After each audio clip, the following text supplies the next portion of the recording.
Wow, that was loud. I remember Glenn and Jim, before they left the show, they had other story ideas on their bulletin board that they were going to do. And one of them was a ghost story in Lincoln's bedroom. And I was like so pissed that we never found out what that episode would have been, because I had no clue how. There's supposed to be a ghost in the Lincoln bedroom. Yeah. But you know, a lot of writers, if you look at the credits, there's a lot of writers who have one credit and then they didn't last, because it was a tough show. I remember like pieces of stories that didn't work. There was one that had like a glowing blue lake, but there was no reason why it glowed blue. But you know, I think the secret of the show was that Chris's vision for it was so specific, and you really had to work to understand what that vision was. And then once you did, to a degree, that's how crazy it was. then you could contribute to the show, and those are the writers who lasted.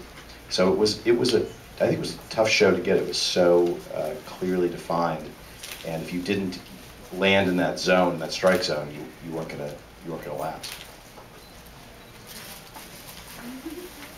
Hi. Episodic television has been kind of dumbed down. And did you have an inspiration, a personal inspiration for the intellect of the characters you've written, not just Mulder and Scully, but characters throughout the shows you've written? Because I personally am a fan of smart TV, and there isn't really a lot of that or any. So do you have a personal inspiration for the intellect? Because I personally appreciate it. That's a good question. I don't know quite how to answer it. It was what I wanted to write. And this is for me, the really great thing is that I got to do what I wanted to do for so many years, and nobody really said, don't do that. You know, there were times when they said, you've gone too far, or can you change this or fix that? But they really went with the intelligence of the characters. But the characters were much more intelligent than I, or most of the rest of us. I mean, they were really super intelligent. So I think that's something that's maybe makes the show a cut above. I'll just add, you know, this was my first job in television, and it actually was sort of my second film school. And like a lot of writers who continue to work, I would occasionally write a scene where there was kind of not a very bright character. And it would go to Chris's computer, and Chris would say, "Why is this person saying this? It's stupid. Or, you know, he should be."